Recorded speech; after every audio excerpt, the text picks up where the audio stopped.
What's up, Fox and Fox here. Today we are talking about the RX 480 in 2022. Today we are focused on the 4GB version. The 8GB version might perform better, and I might do a comparison in the future one day, but for right now, I got the 4GB card, and it came out during the same year as the GTX 1080, and really, NVIDIA wiped the floor when it came to the 1000 series graphics cards. Still one of the best of all time. Many people still use the GTX 1060 and 1080 as budget, low or high-end options. So to say that AMD was still overshadowed during this time, and to this day still kind of is, it's still worth it to look at some of these graphics cards to see whether or not they're worth it after a few years. For instance, if the price is better than graphics cards in the same bracket, then why not pick one up? So let's go over the technical specifications of the 4GB RX 480. It has 36 compute units, a base frequency of 1120 MHz with a boost frequency of up to 1266 MHz.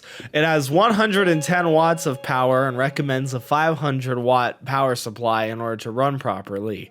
2304 stream processors, DisplayPort, and HDMI. It also comes with Radeon Relive, FreeSync, etc, etc. And it's still given modern drivers to this very day. Now the RX 480 is sort of in the same punching class as a GTX 1650 or 1063 gigs, so if you find it for cheaper, it might be worth it. But I will get to the benchmarks to show you what that's all about, and then I will tell you if I do recommend this as a substitute for those graphics cards. I updated the game roster, and as always, I'm using an i7-10700, 32 gigs of RAM, and a 750 watt power supply. Up first is Stray. At 1080p with the high settings, we saw an average frame rate of 56, a 1% low of 32, and a 0.1% low of 2. So some parts of this game would run at 60 FPS plus, no issues. Other parts of this game would be 30 FPS, depending on where you are. So expect variances here and there, depending on what you're doing. But overall, with the high settings, it ran quite well. You might want to lower it down to medium, but God, this game is just so adorable.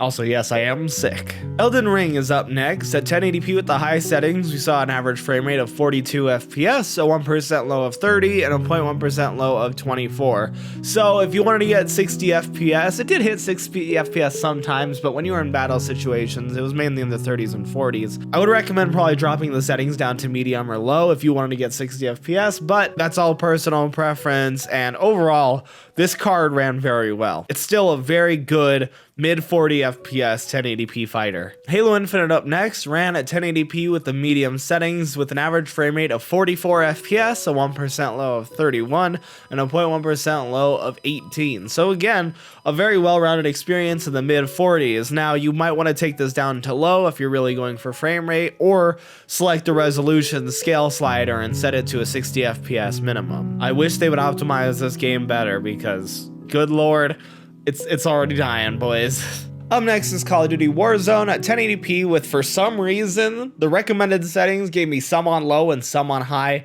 and it really didn't run as well as I would have liked in a competitive shooter like this. I would recommend just setting everything to low. Call of Duty Warzone looks like trash on anything you play it on anyway. With an average frame rate of 47, a 1% low of 27, and a 0.1% low of 13. As you can tell, there was also a little bit of slowdown here and there, so I think the low settings would be the way to go on this graphics card, and I think that might be because of the 4GB of VRAM, so perhaps the 8GB version would run slightly better. But on some games, I don't think that it's just the VRAM that's holding this card back. I think that honestly 4GB is a nice pairing for it. Another Call of Duty game, Vanguard, for some reason ran better, and that's because I set everything to low at 1080p with an average frame rate of 51 FPS, a 1% low of 31, and a 0.1% low of 16. I was really surprised at how well this game ran in comparison to COD Warzone. I know that Warzone's a bigger map and less optimized and very bloated, but even still, a newer Call of Duty game should run slightly worse, right? But I guess because of the low high settings in COD Warzone, we ended up getting lower frame rates. So God of War doesn't allow you to set aspect ratios, and because I have an ultra wide monitor, I ended up having to play it at 1080p in ultra wide, which means that you'll be getting even better performance than me if you're just playing at native 1080p. And even still, I got a very playable frame rate at the low settings at ultra wide 1080p. We saw an average frame rate of 57, a 0.1% low of 44, and a 0.1% low of 34. So even the 0.1% low didn't go below 30. You're gonna have a fantastic time playing this, and if you play it at actual native 1080p, you'll probably see 60 FPS if you choose the low settings on average. And then there's Cyberpunk 2077 at 1080p with the low settings. We saw an average frame rate of 33, a 1% low of 1.4, and a 0.1% low of 1.4. So quite a bit of stutter all around, and that 33 FPS is being generous, I think. Granted, all this is taken from MSI Afterburner and is empirical evidence, but nonetheless, I did see it go in the 20s quite often in the benchmark run.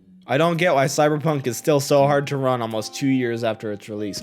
And now for a game I didn't need to set to the low settings, but it's what it determined for me. Tiny Tina's Wonderlands at 1080p with those aforementioned settings ran with an average frame rate of 98, a 1% low of 80, and a 0.1% low of 43. So you're going to have no issues running Tiny Tina's Wonderlands.